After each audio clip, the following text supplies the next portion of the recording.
cause I don't give a fuck what you say. Yeah, I'ma do shit my way. So you can go kick rocks, I'ma stack bricks up, build what I want to make. Yo, I got a lot of shit to say, so I'ma do this every day. Right, today we're going to try and repair a Coyote 3 pole set. Following a recent camping trip, I've had 5 failures. I have done some of this already today, but I thought I'd video the process as best I can, but it is very, very simple. Here is one of the poles that has been broken. It is in its folded state, and you'll notice that one of them has a bit of black tape on it. That is so that I know the section that I want to replace is the correct section. I'm just going to add the 3 bits that I've already done. It shows you how catastrophic the breaks were, and you can see a crack by a ferrule on one, complete break on another, fracturing it and knocking a bit out, and a crack through this one. There is a 5th one as well, which I'm going to do after I do this one. The product that I'm going to use is from a company called Tent Spares Ltd, which is this company. They supply a set of 5 of these pole spares. The entire length of that is 64 centimetres, 60 centimetres for the main pole, 4 centimetres for the ferrule, and it's a 9.5mm tube on the external diameter. So you get 5 of those in a pack. You can buy singly or a pack of 5. If you buy the pack of 5, you also get 2 nipple sections and a length of shock cord. So it just makes sense to buy 5 as a pack with the shock cord, and you can just save that. The nipples I'm going to be using, or retaining, sorry, are the red ones. I'm just going to put them back in, so I'll have shock cord and nipple left over. The repair pack comes in a pack like this, that long, and that's their reference number. I've also got a receipt for it, which there's the details of it there. There was also a camping and caravan club reduction. I can't remember what it was, but it was 10%. If you remember, then you're likely to get 10% off if they're still doing the offer. Right, I'm going to try and do this as best I can on video. It is relatively simple. The tools that we're going to use are a pen, 2 sets of mini forceps, that's to grip the shock cord. I've got a length of wire here that I'm going to be using so I can pull the shock cord through, and the thing that I'm going to use to cut is one of these pipe cutters, one of these little things. It does recommend using a hacksaw. I don't. I tried it, it was all over the place and it was a mess. So I've already done this on 3 occasions on those 3 poles, sorry, and I found the last 2 much better with that little tool. So without further ado, let's see if we can get this repaired. So the first thing I've done is I've just extended my pole out across the length of the room. I've left the tape on in situ. That is the section that I'm going to pull out and I'm going to clamp off with the forceps. There it is, clamped off. It's a 2-handed job, and the use of my knee as well. Just stretch out as much as you can that way, holding this piece with your knee or with your hand, but you can't use a camera in your hand like I am here, so I've had to use my knee, and then clamp it off with those forceps. That gives me a bit of give, a bit of slack line if you like. Now we need to take this off. So I'm going to try and do this whilst the camera dangles, but these particular ones have a little screw thread in them, and you just do that and expose the knot. Now this is going to be a 2-handed job for me, so I'm going to have to pause the camera for a minute and I'll come back to you when I've got this knot undone. I'll try and do it with you on film. I don't know how much this is going to show, but we'll give it a go. Try and clamp that just to work your fingers around it. It gives you a bit of extra grip. And it is fiddly. And I definitely can't do this without the forceps. So trying our best to squeeze this out. You can use a needle or something just to get in there. I think this is the hardest part of the whole operation, just getting that off. I'm going to try clamping on this bit here. See if that makes it any better or any easier. Yeah, I've got a bit of purchase there. Let's try that again.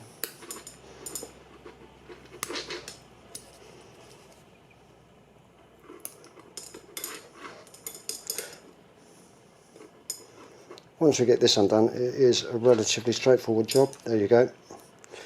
That one's undone. So remember, we're going to be reusing this nipple. Okay, so keep that to one side. This is the broken section. Broken section that we're going to be replacing. There's the crack. I think you can see that there on the camera. The tape, as I said earlier, just signifies which tube I want to be replacing. So I'm going to get the next tube now. Right, here's the next tube. So that's the brand new silver one. And there's the one that I'm replacing. Big difference in size. The one I'm replacing does not have a ferrule in it. So this end in the new tube is the waste end, the cut off if you like. So all we're going to do is offer these two up to each other like this, get them the same length, and with a pen, a fine nibs felt pen such as this. You can use other pens or whatever you want, just something to mark it with. I'm just going to put a little scribe there, which is going to be difficult while I'm trying to hold this and film it as well, so bear with me.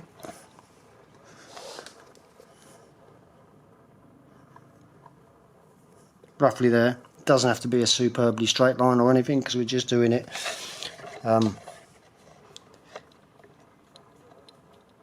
whilst the camera's dangling from my neck and on the conservatory floor. So it's not exactly a workshop, and I'm not going outside to do this, there's no need. And it's blowing a gahoolie as well. So let me get the next tool, which is the pipe cutter, that one. Now I can see they've got a tiny bit of overhang there, only a tiny bit.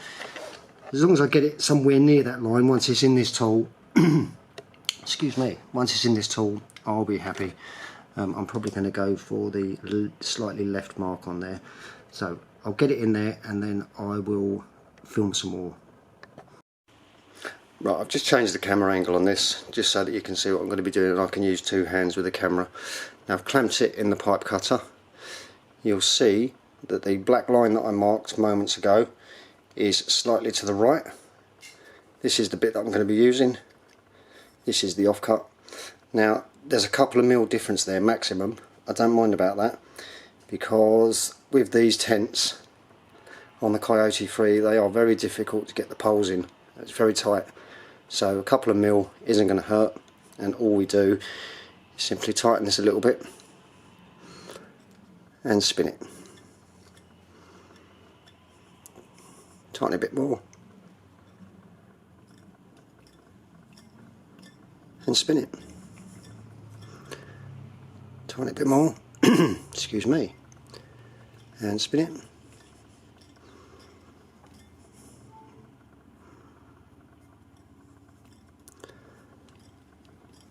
We're almost through, and you'll hear it, or you might hear it start cracking in a minute. Got to remember, this is only aluminium.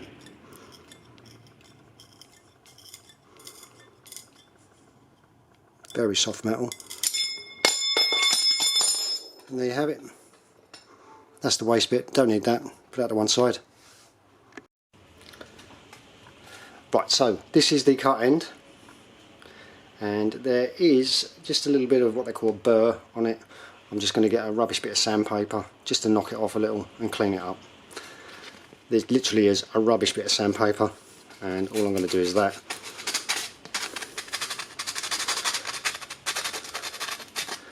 And clean it up a little.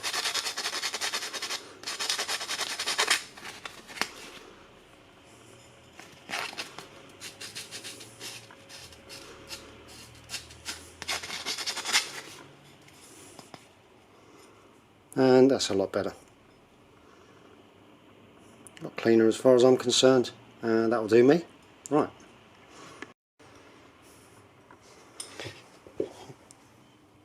Just to see how clean it is on the inside, this is the waste bit again. I'm just going to stick that in there and knock back anything that might be loose or causing it to scratch or grip or anything like that. So we do want a clean joint at the end of the day, and yeah, that'll do. And we'll also do a test fit of the old nipple section. That fits. These are the ones that come with the tent, the Coyote. Coyote 3, I think it's all the same on all their tents. You'll notice there's a threaded bit in this. With the Coyote tents, I think it's the same with the others, but you'll see that there is 2 little indents, if I can get that on film, but they effectively act as a thread, so that when you put these in, it gives it something to grip to. It's quite a handy feature, but to be fair, you don't need it because you're going to be this nipple is going to be under tension with the shock cord anyway. So although it's flopping about, by the time I've got the shock cord in there and a knot pushed down there as well holding the nipple on, it's all going to stay in place anyway. Right, so here we have the forceps clamped into place. I've got a load of slack shock cord here, and I've got a loose knot just here. This is the bit I'm going to be replacing. It's going to slot into there with the shock cord running through it. To assist with that, I've got a long length of wire with a little hook on the end. Just going to feed that into the tube out the other end.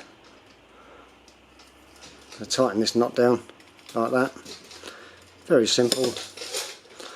Feed the whole lot back into the tube, if I can.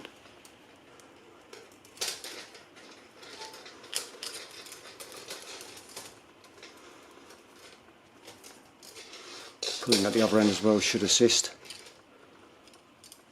I am making this look a lot more difficult than it is. Then this eventually comes through the other end, like this, if I can get that on camera. So we're just there. Now the purpose for the second set of forceps is to hold this into place, because I'm going to take the other set off in a moment. Let's just get all of this out of the way. Give yourself some slack to work with. And there you have it, second set of forceps in place. And we'll take these ones off. Let's bring that around. So we now know that fits in. There's our join. And this is now what we're working with. So this metal hook can come out. Still leaves that shock cord in place. So let's try and get the knot out of this one. Again, fiddly, because it's always under tension, this is elastic shock cord. And when you've got no fingernails, everything is difficult. So there we go, that is now out. Feed it through there. Now the knot that I'm going to put on this, I don't know what it's called, but you'll see it's a very simple knot. However, it's double the thickness of the previous knot that was on here, and it is a bit difficult to tie. I'm going to try and do this on film. I'm going to make this slightly easier by giving more slack, which is always easier said than done. So all I've done there is give myself a lot more slack on the cord. Let's get the kink out of it. And we're just going to spin that over there. Tuck it through. Oh, well, I better show that again, hadn't I? So we doubled it over.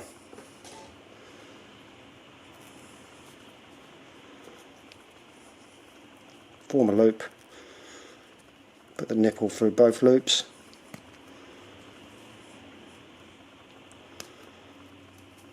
and then just pull it tight. Now that is quite a large knot in comparison to what was on there before. Don't matter because we're not going to see it anyway. So we'll undo the forceps. The shock cord might want a bit of a hand going in there. So if you get that burr on the inside from earlier when we cut it, then you might want to be putting a bit of sandpaper in there just to make sure that burr's gone and it doesn't cut your shock cord. Just to help it in, we're going to do that. Help it in a little bit more with the longer ones.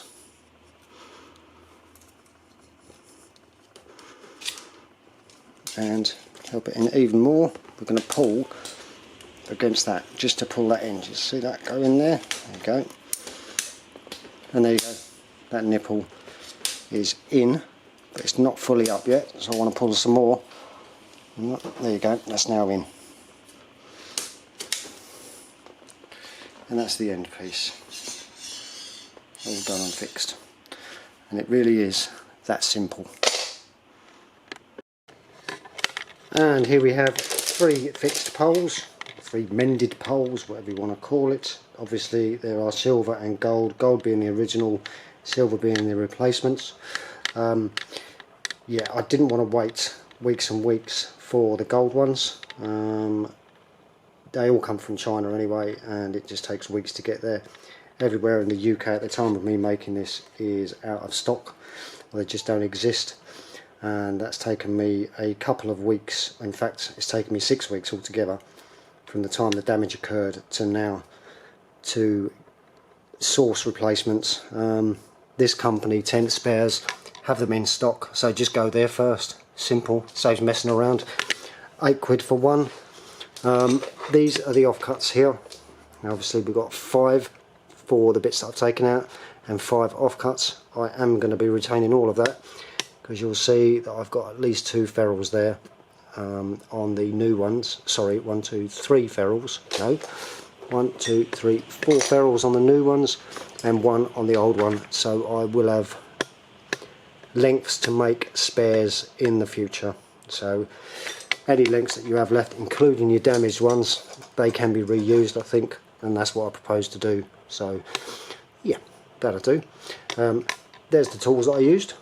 One of those pipe cutters, pen to market, that's what you have left over. That was the price of it. That's the company. That's what they call it when you receive it. And that is the end. Cause I don't give a fuck what you say. Yeah, I'ma do shit my way. So you can go kick rocks, I'ma stack bricks up, build what I want to make. Yo, I got a lot of shit to say, so I'ma do this every day. I'll be writing things until I'm fucking buried in my grave. 6 feet deep under, but my body won't decay, cause my messages are